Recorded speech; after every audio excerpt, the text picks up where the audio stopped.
The crystal chandeliers of the Plaza Hotel's grand ballroom cast a warm glow over the pre-wedding celebration, their light catching the subtle silver threads in Dr. Noel Gilbert's perfectly tailored Tom Ford suit. At 52, he cut an impressive figure, tall, distinguished, with steel gray hair and the confident bearing of a man who held lives in his hands daily. As Mount Sinai's top cardiothoracic surgeon, he'd saved countless lives. But tonight was about a different kind of achievement, his daughter Bridget's wedding. He surveyed the room with quiet satisfaction, noting how the elaborate flower arrangements, white orchids and blush roses, complemented the venue's Beaux-Arts architecture. Each detail of tomorrow's million-dollar wedding represented careful planning and years of dedicated savings. The guest list read like a who's who of New York's medical elite, with hospital board members mingling among society figures. Champagne. Dr. Gilbert? A waiter appeared at his elbow with a tray of crystal flutes. Thank you. Noel accepted the glass, taking a measured sip as he watched his wife Lorraine work the room. At 48, she still turned heads in her burgundy Vera Wang gown, her blonde hair styled in elegant waves. She laughed at something Alexander Chun, the hospital's chief of surgery, had said, touching his arm with practiced charm. Their younger children, Jillian and Ray, had inherited their mother's social grace. Jillian, 23 and in her first year of medical school, captivated a group of young doctors with animated gestures as she discussed her latest rotation. Ray, 19 and home from his freshman year at Yale, had somehow gathered a small crowd of admiring young women despite his sister being the center of attention. Daddy, Bridget's voice cut through his observations. His eldest daughter approached, resplendent in a white Oscar de la Renta cocktail dress, her engagement ring catching the light. The string quartet is about to take their break. Should we have the DJ start setting up? Noel checked his Patek Philippe watch, a gift from a grateful patient whose heart he'd reconstructed after a devastating accident. Perfect timing, princess. I'll have Thomas coordinate with them. You've thought of everything. Bridget beamed, reaching up to straighten his tie. I can't believe tomorrow's finally happening. Blake's parents are over the moon with all the arrangements. Speaking of Blake, where is my future son-in-law? Trapped in conversation with Uncle Eduardo's wife about medical malpractice insurance, Bridget rolled her eyes. I should probably rescue him. The mention of Eduardo Knapp made Noel glance toward the ballroom's entrance. His best friend of 25 years was uncharacteristically late, though that wasn't entirely surprising. Eduardo had always had a flair for dramatic entrances, a trait that sometimes irritated their more conservative colleagues but had never bothered Noel. After all, you had to forgive certain eccentricities in a man who'd stood by you through everything, from celebrating career milestones to supporting you through recovery after surgery. As if summoned by the thought, Eduardo swept into the ballroom. At 54, he wore his years with Mediterranean flamboyance. Dark hair artfully styled to hide the gray, his custom Italian suit emphasizing his trim physique. He caught Noel's eye across the room and raised a hand in greeting. There's my favorite cardiac cowboy. Eduardo's voice carried as he approached, drawing smiles from nearby guests who were used to his theatrical manner. He embraced Noel warmly, clapping him on the back. Sorry I'm late. Had a complicated consultation that ran over. You're just in time for Blake's father's toast, Noel replied, noting a peculiar tension in his friend's smile when Lorraine approached to greet him. Eduardo, darling. Lorraine air-kissed his cheeks, her perfume. Clive Christian #1, Noel's Christmas gift to her, lingering in the air. I was beginning to think you'd forgotten us. Forget my best friend's daughter's pre-wedding celebration? Never. Eduardo's hand lingered slightly too long on Lorraine's waist as he stepped back. Though I did have to reschedule 2 procedures tomorrow morning. I'll be arriving at the cathedral a bit later than planned. Something about their interaction struck a discordant note in Noel's mind. But before he could analyze it, Blake's father was calling for attention, crystal knife tapping against his champagne flute. If I could have everyone's attention, William Preston III, managing partner at one of Manhattan's top law firms, stood on the small stage where the string quartet had been playing. I'd like to propose a toast to our children and to the incredible family we're about to join. Noel moved to stand beside his daughter, placing a gentle hand on her shoulder as William continued. When Blake first told us about Bridget, Caroline and I knew she was special. A brilliant young woman following in her father's footsteps at Mount Sinai, with a heart as talented as her surgical skills. But meeting Noelle and Lorraine Gilbert truly showed us where she got her exceptional qualities. The speech continued, hitting all the right notes about family, tradition, and future promise. Noelle smiled at the appropriate moments, but his attention was drawn to a subtle exchange between his wife and Eduardo. A look, barely noticeable, passed between them as William mentioned family values. Eduardo's hand twitched slightly toward Lorraine before he caught himself. And so, William was concluding, to Blake and Bridget, and to the joining of our families. May tomorrow be the start of a lifetime of joy and truth. To Blake and Bridget, the crowd echoed, raising their glasses. As the celebration resumed its flow, Noelle excused himself to check on last-minute details for tomorrow's ceremony. The plaza's wedding coordinator had messaged about final confirmation of the morning's delivery schedule. The curved hallway leading to the business center was quieter, the sounds of the party fading with each step. Noelle had just finished reviewing the schedule when voices from a nearby alcove caught his attention.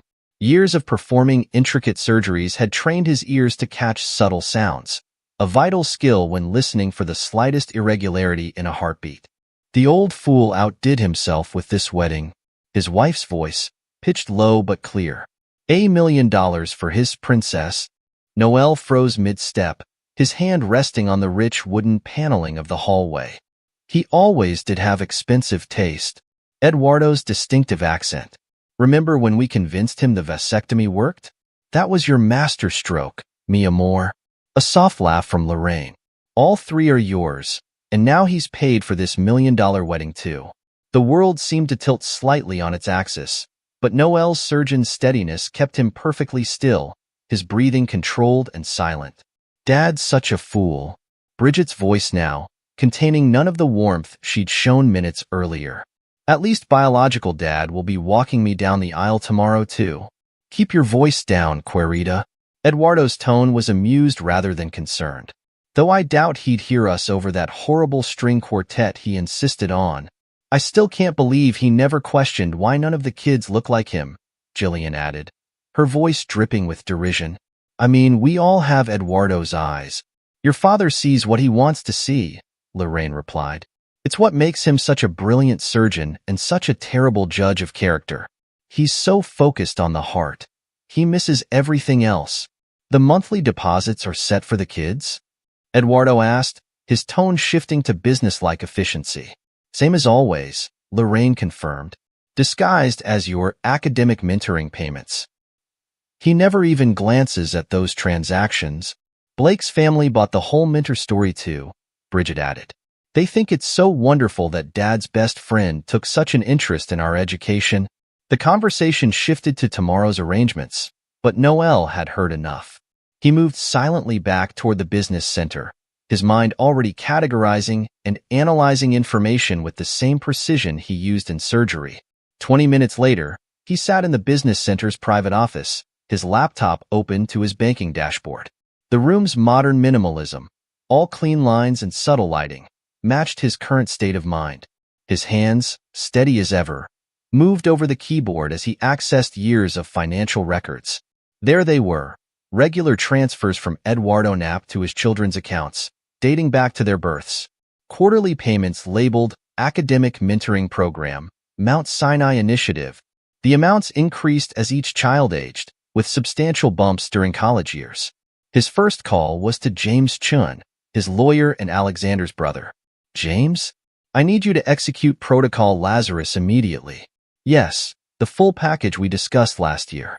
No, this isn't a drill. The second call went to Sarah Winters, a private investigator he'd retained after noticing discrepancies in his children's medical histories, a precaution he'd dismissed as professional paranoia at the time. Ms. Winters?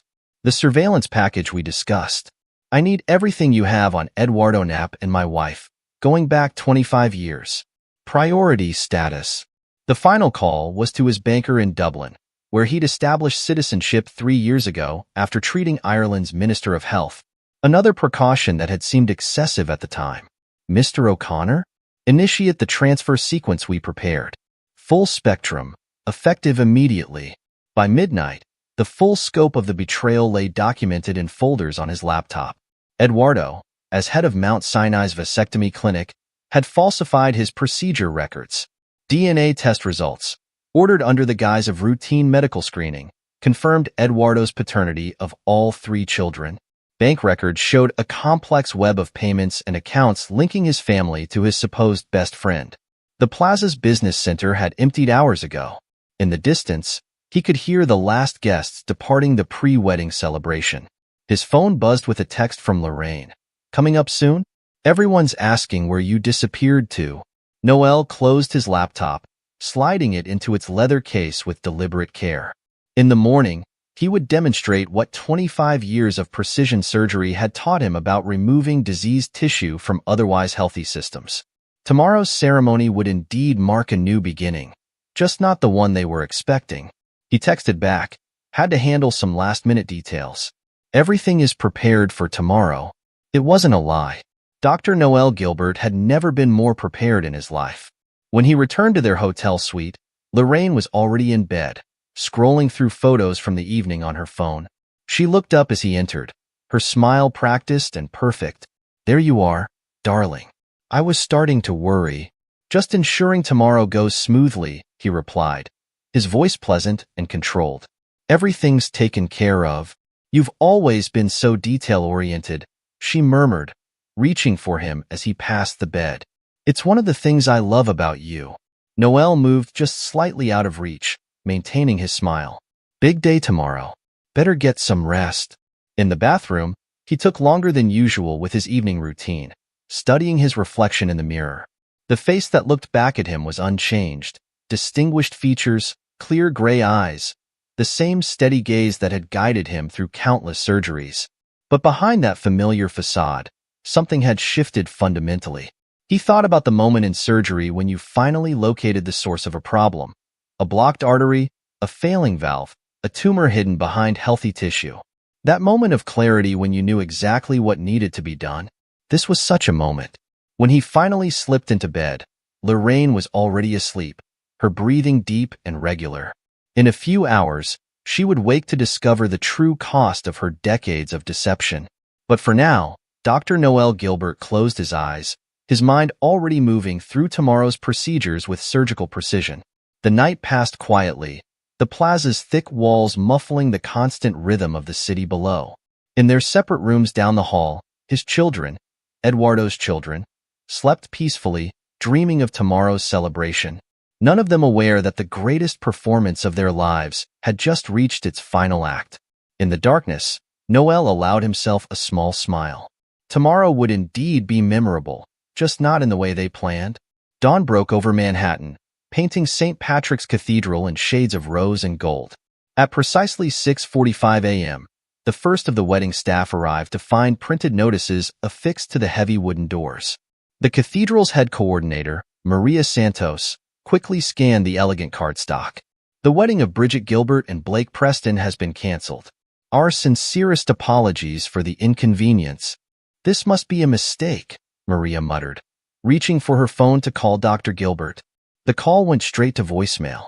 By 7 a.m., guests began arriving in their finest attire, only to be greeted by ushers distributing small, ivory gift boxes, the wedding favors meant for the reception. Inside each box, nestled beneath traditional Jordan almonds, lay a USB drive and a carefully printed letter. William Preston III, still adjusting his bow tie as he climbed the cathedral steps, was among the first to open his. His face paled as he read, fingers tightening on the expensive paper. "My God," he whispered, showing the contents to his wife Caroline.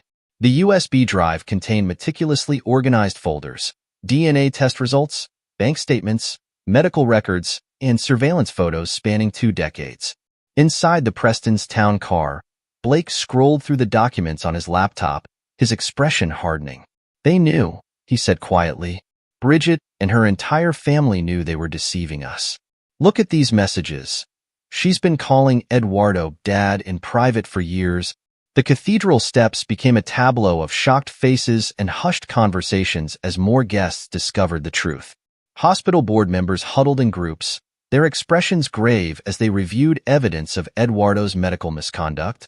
Society matrons who had envied Lorraine's perfect life now whispered behind manicured hands, their schadenfreude barely concealed. At 7:30 a.m., a sleek black Mercedes screeched to a halt outside the cathedral. Lorraine Gilbert emerged, still in her silk robe and slippers, her carefully maintained composure shattered. Eduardo followed close behind, his usual smooth demeanor replaced by barely controlled panic. "Where is he?" Lorraine demanded, grabbing Maria's arm. "Where's Noel?" "Dr. Gilbert is in the sacristy, Mrs. Gilbert." Maria's professional mask slipped slightly, revealing distaste. "He's been here since 6. They found Noel in the peaceful quiet of the sacristy, dressed impeccably in his morning suit. He stood at a small desk, organizing papers with the same careful precision he used in surgery. "What have you done?" Lorraine's voice shook with rage. "Do you have any idea how many people you've humiliated?" Noel looked up, his expression calm. "Interesting choice of words, Lorraine. Not how could you or why did you do this, but concern for the humiliation. Always focused on appearances, aren't you?" "This is madness." Eduardo stepped forward, attempting to project authority. "Think about what you're doing to your children." "My children?" Noel's laugh held no humor. "Let's be precise, Eduardo. Precision matters in our profession, doesn't it? They're your children. The DNA results in those wedding favors make that quite clear." He picked up a thick envelope from the desk. "Your divorce papers, Lorraine. My lawyer will be here shortly to witness your signature. Though I suppose you'll want to read the terms first." Lorraine snatched the envelope, her hands shaking as she read. Her face went from red to white. "This is impossible. You can't have transferred everything. The houses, the account." "The beauty of Irish citizenship," Noel interrupted smoothly. "Quite useful for protecting assets. I learned that after noticing certain irregularities in the children's medical histories. Genetic markers that didn't quite match up. Just little things that most people would miss. But then, attention to detail is crucial in cardiac surgery." Eduardo's facade of confidence cracked. "The board will never believe." "The board already has everything," Noel cut him off, "including records of your creative approach to vasectomy procedures. Tell me, how many other men paid you to fake their surgeries? The insurance fraud alone should interest the authorities." A commotion outside drew their attention. Through the sacristy's ornate windows, they could see Bridget arriving in her wedding dress, Jillian and Ray close behind. Their phones had exploded with messages from guests, driving them from their preparation suites at the plaza in various states of dress. "Daddy!" Bridget burst into the room, her wedding gown trailing behind her. "What are you doing?" "You can't. I believe you made it clear last night that I'm not your daddy," Noel replied evenly. "Though I admit, the performance over the years was impressive. All those Father's Day cards, the tearful talks about wanting to be just like me in medical school. You should have considered acting instead of medicine, Bridget." "You bastard," Jillian spat, her face contorted with rage. "We'll tell everyone how controlling you were. How you—" "By all means," Noel gestured to his phone on the desk. "Social media is quite powerful, though you might want to check your trust fund accounts first. As of midnight, they've been converted to educational trusts with rather strict morality clauses. Clauses that take a very dim view of long-term deception." Ray, the youngest, had remained silent until now. "You can't prove anything. It's our word against 2 decades of evidence?" Noel raised an eyebrow. "Bank records showing Eduardo's payments since your births? DNA tests?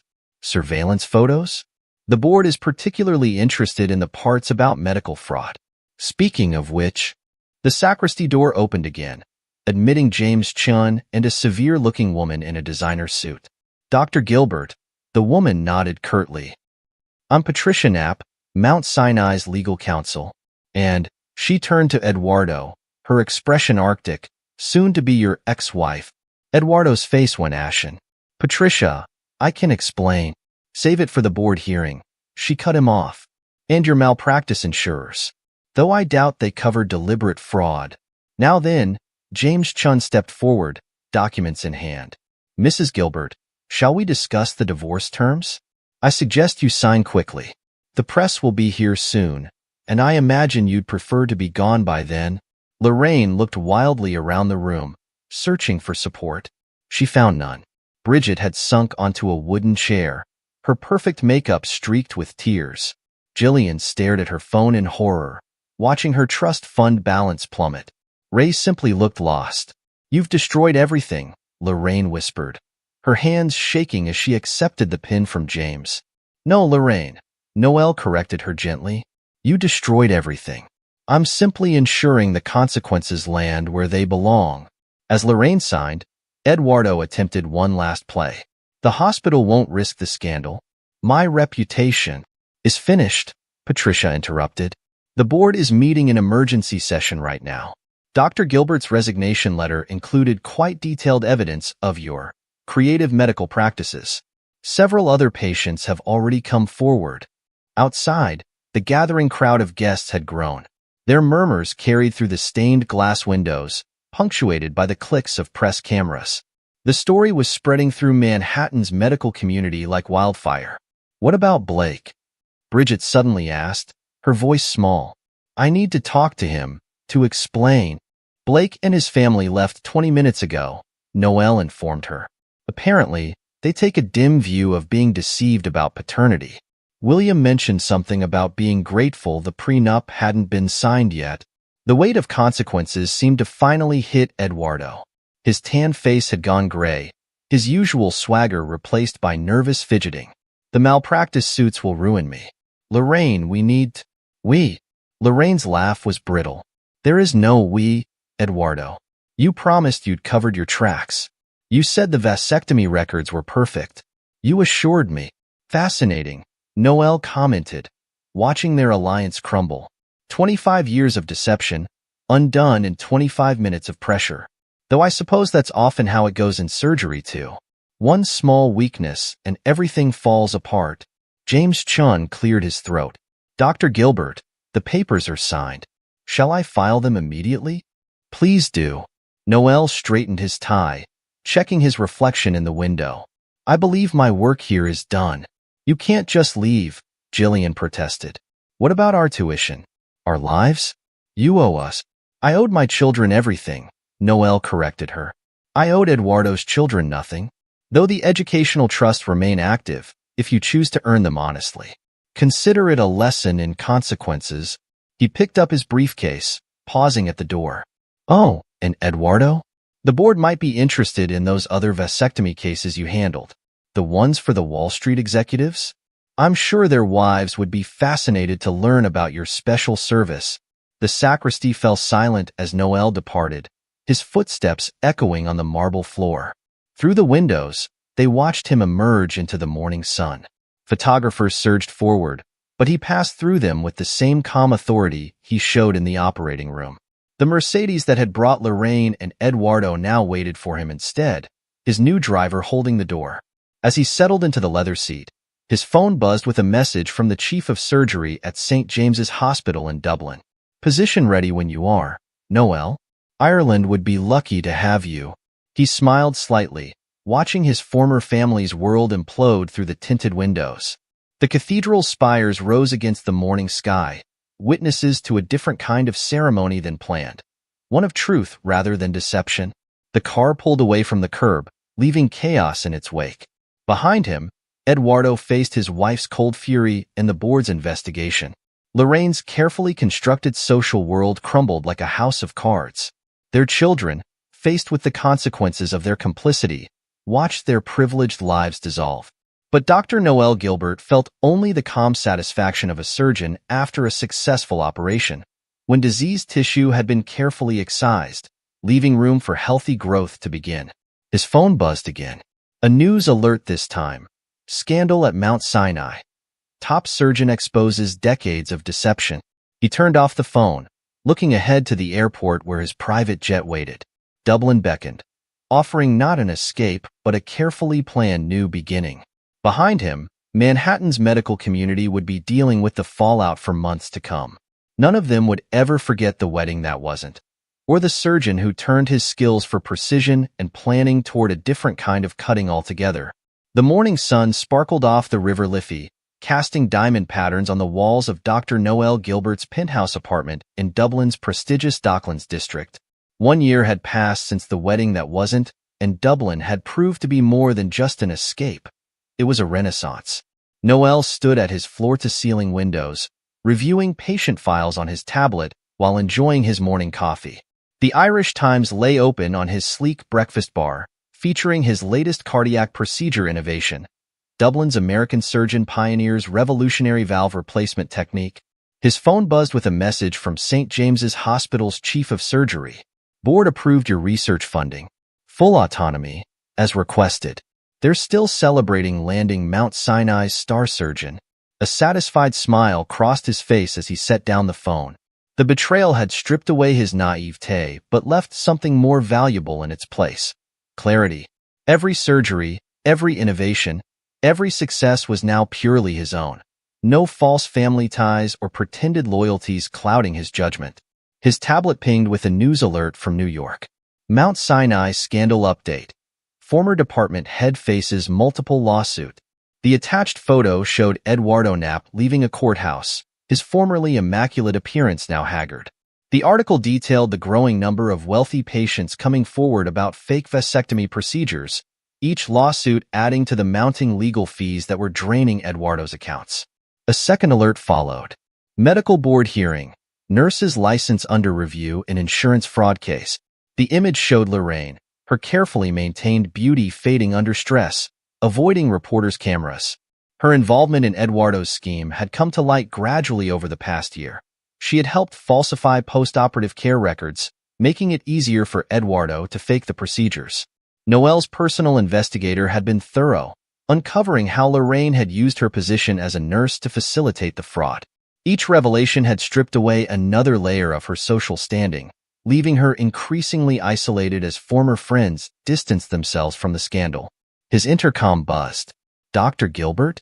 Your 9 a.m. meeting with the research team is ready. Thank you, Claire." He gathered his materials, pausing only briefly to straighten his tie in the reflection of a framed article, Dublin Medical Excellence Award. Dr. Noel Gilbert recognized for innovative cardiac procedures. The past year had transformed him, but not in the way his betrayers might have expected. There was no bitterness, no consuming rage, only the precise, calculated focus that had made him a brilliant surgeon, now applied to every aspect of his life. Meanwhile, across the Atlantic, his former family's carefully constructed world continued to unravel. Bridget sat in her tiny Manhattan studio apartment, staring at her phone. Blake's wedding announcement to his new fiancée filled her screen. A society page feature about the whirlwind romance that had begun shortly after his fortunate escape from a fraudulent engagement. Her attempt to reach out to him had been met with a cease and desist letter from the Preston family lawyers. The prestigious hospital residency she'd been promised had evaporated when the full story emerged. Now she worked locum shifts at urgent care clinics, her dreams of following in either father's footsteps shattered. Across town, Jillian faced her own crisis. She stood outside Mount Sinai's medical school, reading the email for the 100th time. "Dear Ms. Gilbert, after review of recent events and in accordance with our morality clause, we regret to inform you that your admission to Mount Sinai School of Medicine has been rescinded." Her carefully planned future, following Noel's path to surgical excellence, had dissolved. The trust fund's morality clause meant she couldn't even afford to apply to lesser schools. Her social media campaign attempting to paint Noel as controlling had backfired spectacularly when his former patients flooded the internet with stories of his compassion and integrity. 20 years of performing life-saving surgeries pro bono for children. One viral post read, "Dr. Gilbert gave my daughter a future when no one else would even try. And his own children tried to destroy him with lies." Ray, the youngest, faced the harshest awakening. He sat in the Yale bursar's office, trying to maintain his composure as the administrator delivered the news. "I'm sorry, Mr. Gilbert, but without the next semester's tuition payment, we'll have to withdraw your enrollment." "My father, Eduardo Knapp, he promised he'd cover it," Ray stammered. "Dr. Knapp's office informed us he's unable to provide funding due to ongoing legal issues." The administrator's tone held little sympathy. Perhaps you should contact Dr. Gilbert about reinstating your educational trust. But Ray knew that option came with strings he wasn't ready to acknowledge. The trust morality clause required a public admission of his role in the deception and a formal apology. His pride, the same pride that had made him participate in mocking the man who'd raised him, now kept him from taking the path to redemption. That evening, in a modest Queens apartment, Lorraine sorted through past due notices while Eduardo paced, his designer shoes scuffing the worn carpet. The malpractice insurance company's final decision came today. He spat, waving a letter. They're refusing to cover any of it. Deliberate fraud voids the policy. You promised me they'd never find out, Lorraine hissed, her perfectly maintained facade cracking. You said the records were perfect. And you promised your nursing records would back up my procedures, Eduardo shot back. Now look at us. I'm about to lose my license. Your nursing career is under review, and your precious social status is gone. At least I'm not the one facing criminal charges, Lorraine snapped. How many fake vasectomies did you perform? 20? 30? You didn't complain when those fake procedures were funding our children's lifestyles, Eduardo retorted. Or when my academic mentoring payments kept you in designer clothes. Their bitter argument was interrupted by a call from their lawyer. More bad news, Eduardo announced after hanging up. 3 more patients have joined the class action lawsuit. Their wives are particularly interested in the fertility clinic records you helped falsify, Lorraine. Her response was cut short by a notification on her phone. Another former friend had publicly unfollowed her on social media. Her carefully curated image as Manhattan's medical elite power couple had crumbled, replaced by whispers and turned backs at every charity event and social gathering she could still access. Back in Dublin, Noel reviewed applications for his department's newest innovation, a medical ethics scholarship focused on integrity in patient care. The irony wasn't lost on him. His former family's betrayal had sparked an initiative that would shape future generations of medical professionals. His assistant interrupted with a message.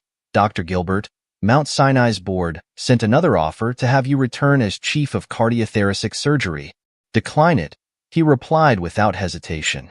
But send them my latest research paper on ethical guidelines in medical practice. They seem to need it. The sun set over the Liffey, painting the sky in shades of amber and gold. In his reflection on the window, Noel saw not a victim of betrayal, but a man who had turned deception into determination, betrayal into breakthrough. Tomorrow would bring new surgeries, new innovations, new chances to save lives. The past was precisely where it belonged, behind him, serving as a foundation for something far more valuable than false family ties. A legacy built on truth. Eduardo Knapp sat in his attorney's office, staring at the mounting stack of lawsuit files. Multiple patients had come forward, each case more damaging than the last. Wealthy businessmen whose wives had become mysteriously pregnant years after their supposed vasectomies were particularly eager to testify. It's not just the medical malpractice, his lawyer explained grimly. The insurance fraud charges alone could carry significant penalties. And with Mrs. Gilbert's nursing license under review for her role in falsifying records, don't mention that woman to me, Eduardo snapped. The affair that had seemed so exciting, so worth every risk, now felt like a noose tightening around his neck. This is her fault. If she'd been more careful with the documentation, I'd be careful about assigning blame, his lawyer interrupted. The prosecutors are very interested in how long she helped cover up your fake procedures. They're offering her a deal to testify. In another part of the city, Lorraine sat before the nursing board, her designer outfit carefully chosen to project an image of respectability that was rapidly slipping away. Mrs. Gilbert, the board chairman began. Or do you prefer Ms. Knapp now? Gilbert is fine, she replied tightly. The divorce from Noel had been finalized with brutal efficiency, while Eduardo's promises of marriage had evaporated along with his finances. The evidence suggests a pattern of falsifying post-operative records spanning over 15 years, the chairman continued. Each fake vasectomy procedure required nursing documentation. Documentation you provided, Eduardo assured me. Dr. Knapp's assurances are not at issue here. Another board member cut in. Your professional integrity is. These men's wives trusted medical professionals to tell them the truth. Instead, You helped perpetrate a fraud that affected not just their health decisions, but their entire families. The irony of her role in destroying families wasn't lost on the board. Their decision was unanimous. Nursing license revoked. Meanwhile, the children she'd raised to prize appearance over integrity faced their own reckonings. Bridget's attempt to rebuild her medical career hit another wall as a potential employer checked her references. "I'm sorry, Ms. Gilbert," the HR director said, "but we can't risk our clinic's reputation. Your involvement in the Mount Sinai scandal is too well documented." "I was just a child when it started," Bridget protested. "I didn't understand." "You were 26 when you planned to have both men walk you down the aisle," the director reminded her. "Your social media posts mocking Dr. Gilbert's ignorance of your paternity suggest you understood perfectly well." Jillian's social media campaign had become a case study in backfiring attempts at reputation management. Her posts calling Noel controlling and emotionally abusive had prompted an outpouring of support for him. Former patients shared stories of his compassion. Nurses and residents detailed his mentorship. Charitable organizations revealed decades of pro bono work he'd never publicized. Each testimony painted a picture of a man who had given everything to a family that had mocked his generosity behind his back. Ray, the youngest, faced perhaps the cruelest realization. Sitting in a campus coffee shop, he watched Eduardo brush past without acknowledging him. "But you said you'd help with tuition," Ray had pleaded earlier that day. "You're my father." "I'm being sued by half of Manhattan's elite," Eduardo had snapped. "My assets are frozen.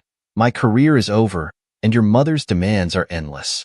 I can't afford another mouth to feed." The casual dismissal hurt worse than Noel's calculated departure. Noel, at least, had left them a path to redemption through the educational trusts. Eduardo offered nothing but excuses. That evening, in their Queens apartment, the great love affair that had destroyed so many lives ended not with passion but with pettiness. "Your son came begging for money today," Eduardo told Lorraine. "Our son," she corrected. "No, yours," he replied. "I'm done pretending. Look where it got us. I had a reputation, a career, respect. Now what do I have? A one-bedroom apartment and a woman who can't even nurse anymore. At least I'm not facing jail time," Lorraine shot back. "How many years do they give for medical fraud these days?" Their argument was interrupted by a news alert. Dublin medical innovation makes headlines. Dr. Noel Gilbert's revolutionary procedure saves child's life. The silence that followed was deafening.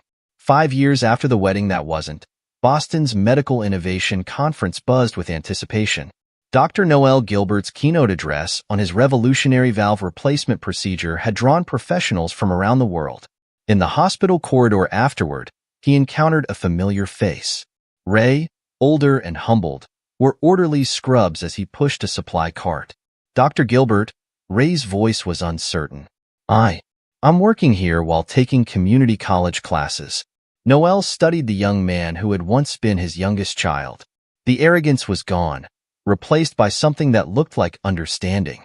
"The trust is still active," Noel said simply. "When you're ready to earn it honestly." "I know," Ray replied. That's actually why I'm here. Working as an orderly, seeing what real medical professionals do, how they care for patients. I understand now what you tried to teach us about integrity." Noel's response was measured. Understanding is the first step. Actions determine the rest. Their brief conversation was interrupted by a nurse calling for Ray's assistance. As he watched his former son push the supply cart away, Noel reflected on the changes 5 years had brought. In a small Queens apartment, Lorraine and Eduardo's great love affair had devolved into mutual recrimination. Their attempts to rebuild their careers had failed. No hospital would risk hiring professionals with their history of fraud. "It's your fault," had become their daily refrain to each other. "You promised we wouldn't get caught." But while they descended into bitterness, Noel had risen higher.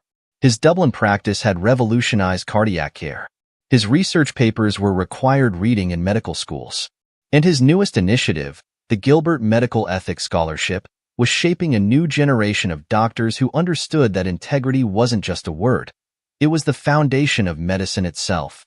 "The scholarship interview panel is ready," his assistant reminded him as he returned to the conference. The candidates were promising, young medical students who had demonstrated not just academic excellence, but ethical integrity in challenging situations. Each interview included a case study of medical fraud and its consequences. Some recognized the case as his own story, though he never confirmed it. The lesson was what mattered. Integrity, once broken, commanded a price no amount of deception could avoid. That evening, as he prepared for dinner with Dr. Sarah Collins, a fellow surgeon whose honesty had caught his attention months ago, Noel received one final email.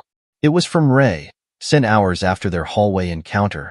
Dear Dr. Gilbert, today reminded me of something you once said in the OR. Every heart has a rhythm of truth. Our job is to listen for it. I didn't understand then. I do now. Ray. Noel smiled slightly as he closed his laptop. The betrayal that had ended one chapter of his life had opened another, one built on truth, innovation, and a legacy that would outlast any deception. In the end, that was the greatest revenge. Not the destruction of his betrayers, but the creation of something far more valuable from the ashes of their deceit. The main story ends here. If you want to listen long-term epilogue of 10 years, then continue. Epilogue. 10 years later. The Manhattan courthouse stood imposing against the autumn sky as Eduardo Knapp shuffled through its doors, a shadow of his former self. At 64, his Mediterranean charm had faded to gray, his once proud posture bent under the weight of a decade's consequences. Today marked the final hearing in a class action lawsuit that had taken 10 years to resolve. All rise. The bailiff called as Judge Martinez entered the courtroom. Eduardo's public defender, all he could afford now, straightened his wrinkled tie. The gallery behind them filled with familiar faces. Former patients whose lives his deception had upended, their families seeking closure, and reporters eager to document the fall of Mount Sinai's once prestigious doctor. In the matter of Collins et al. Versus Knapp, Judge Martinez began, this court has reviewed the settlement terms. The defendant's remaining assets will be distributed among the victims of his medical fraud scheme. Mr. Knapp, do you understand these terms? Yes, Your Honor. Eduardo's voice cracked. The settlement would take everything. His savings, his pension, even the small Queens apartment he'd managed to keep until now. In the gallery's back row, Lorraine Gilbert Knapp, she'd never legally changed her name, though Eduardo had promised marriage for years, watched with bitter resignation. At 58, her carefully maintained appearance had crumbled under financial strain. The designer clothes were long gone, replaced by discount store finds. Her blonde hair, now streaked with gray, hadn't seen a professional stylist in years. Furthermore, the judge continued, the defendant is permanently barred from any medical practice or consultation, including overseas opportunities.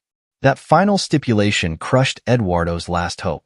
He'd been negotiating with a questionable clinic in South America, promising them his special services. Now even that door closed. After the hearing, Lorraine didn't wait for him. Their great love affair had devolved into a bitter coexistence in their cramped apartment, each blaming the other for their downfall. Tonight, she'd returned to her job as a receptionist at a strip mall dental office, the only medical-adjacent work she could find after losing her nursing license. The next morning's Irish Times carried a vastly different story. The headline read, Gilbert Medical Ethics Foundation expands global reach. The accompanying photo showed Dr. Noel Gilbert, distinguished at 62, speaking at Trinity College Dublin's medical school. The article detailed his latest triumph, a worldwide initiative combining innovative cardiac procedures with stringent ethical oversight. His valve replacement technique had become the global standard, while the Gilbert Medical Ethics Scholarship had produced a new generation of doctors committed to integrity above profit. In his penthouse office overlooking the River Liffey, Noel reviewed the foundation's latest reports with his wife, Dr. Sarah Collins Gilbert. Their marriage, built on shared values and mutual respect, had flourished over the past 7 years. She headed the foundation's research division, her commitment to medical ethics matching his own. The New York Times wants to interview you about the foundation's 10th anniversary, Sarah mentioned, sliding a tablet across his desk. They're particularly interested in how it started. Noel smiled slightly. They know how it started. That wedding scandal is still required reading in medical ethics courses. Speaking of which, Sarah pulled up another email. Ray's application for the scholarship program arrived this morning. Ray Gilbert, now 29, had spent the past decade working his way up from hospital orderly to licensed practical nurse. His journey from entitled youth to healthcare professional had been slow but genuine. Each step had been earned through honest work, his former arrogance replaced by genuine commitment to patient care. His supervisor at Boston General wrote quite a recommendation, Sarah noted. Apparently, he uses his own story to teach new staff about medical ethics. Meanwhile, in a modest Manhattan apartment, Bridget Gilbert Preston was no longer. After her society wedding imploded, she'd eventually married a pharmacy technician.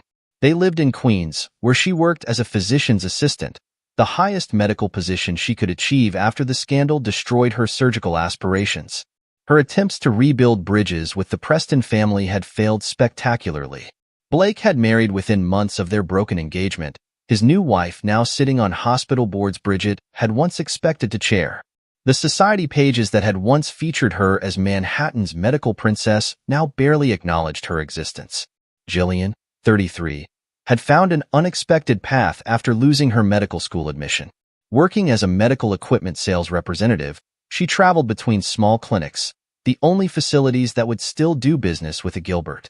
Her social media accounts, once full of mocking posts about Noel, now stayed carefully professional, though the internet never forgot her attempted character assassination. In their respective corners of New York, the former Gilberts received the same email that morning. The Gilbert Medical Ethics Foundation proudly announces its 10th anniversary symposium. Keynote speaker Dr. Noel Gilbert will present Integrity in Medicine, a Decade of Change. Location: Mount Sinai Hospital, Main Auditoria. The choice of venue wasn't lost on anyone. Mount Sinai, eager to rebuild its reputation after the Knapp scandal, had spent years courting Noel's return. Instead, he'd chosen to use their auditorium for a single day, a reminder of how integrity could triumph over deception. Eduardo, reading the announcement on a public library computer, felt the last threads of his dignity unravel. The symposium would feature case studies of medical fraud, including his own scheme. His name would become a cautionary tale, taught to future generations of doctors as an example of ethics abandoned for profit. Lorraine saw the announcement at work, her hands shaking as she filed dental records. The receptionist position barely covered her share of their rent, forcing her to seek side work cleaning medical offices at night. The irony of sanitizing the spaces where she'd once administered care wasn't lost on her.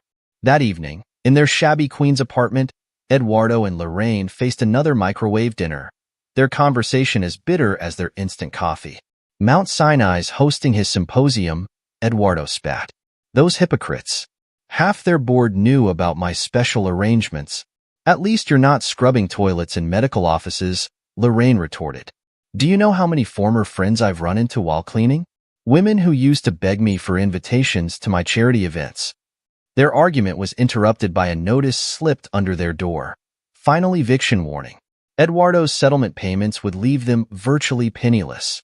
Their love affair, built on deception and maintained by fraud, had led them here, to a roach-infested apartment they couldn't even keep. Across the Atlantic, Noel and Sarah hosted a dinner party in their Dublin penthouse. The guests included leading medical ethicists, researchers, and two former Gilbert medical ethics scholars who had exposed significant insurance fraud schemes in their hospitals. Your foundation changed the culture, one guest observed. 10 years ago, doctors looked the other way. Now they speak up. Integrity isn't just about following rules, Noel replied, sharing a knowing look with Sarah. It's about understanding why the rules exist. Every medical decision affects lives beyond the patient in front of us. Later that night, reviewing Ray's scholarship application, Noel read his personal statement. I learned about medical ethics the hard way, by watching my biological father destroy lives through fraud, and my real father build something better from the wreckage. Every time I help a patient, I remember that trust is earned through truth, not convenience.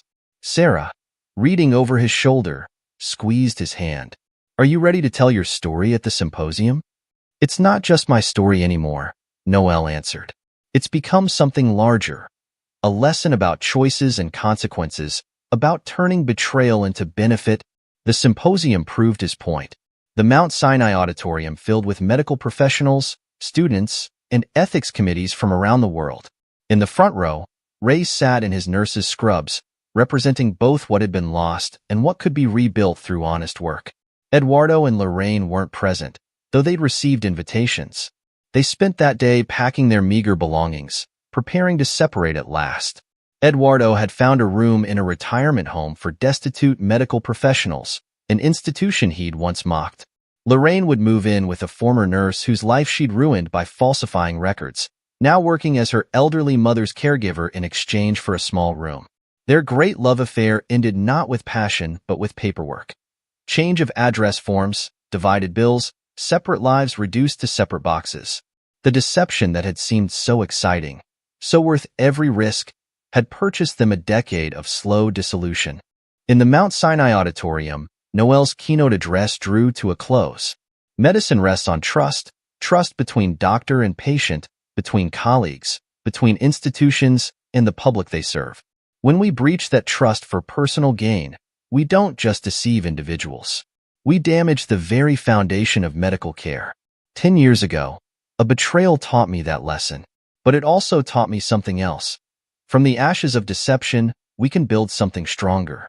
Every scholar this foundation has produced, every ethical violation they've exposed, every patient they've protected, these are the real legacy of that moment. Integrity, once broken, commands a price no amount of deception can avoid. But integrity maintained, integrity restored, integrity championed, that builds a legacy that outlasts any personal gain. The standing ovation that followed reached even the hospital's lower floors, where Ray had started his journey as an orderly. In the audience, young medical students who had studied the Knapp case saw its living consequences. The distinguished surgeon who had turned betrayal into benefit, and the son who had chosen truth over pretense. That evening, as Dublin's lights sparkled across the Liffey, Noel and Sarah reviewed applications for the Foundation's next scholarship class. Among them were students who had reported ethical violations in their schools, researchers who had refused to falsify data despite pressure, and healthcare workers who had chosen truth over advancement. And in a small box arriving at their office was a contribution to the Foundation's museum. Eduardo's medical license, surrendered after a decade of legal battles. He had sent it with a note. For your ethics museum. Let them learn from my mistakes. Eduardo Knapp, MD, revoked. The license would join other artifacts. Lorraine's revoked nursing certificate, clippings from the scandal, and the wedding invitation that had never led to a ceremony. Together, they told a story not just of betrayal, but of its price, and the unexpected ways truth could triumph over deception. In the end, the perfect betrayal had created something its perpetrators never intended, a legacy of integrity that would shape medical ethics for generations to come. While Eduardo and Lorraine's deception purchased them a decade of decline, Noel's truth had built a foundation for the future. And in hospitals across the world, doctors trained in the Gilbert tradition would remember. Every medical decision, every ethical choice, carried consequences that reached far beyond the moment of decision. In this way, a personal betrayal had transformed into a professional revolution, proving that the greatest revenge wasn't destruction, but creation, building something so positive from pain that even the pain itself became purposeful.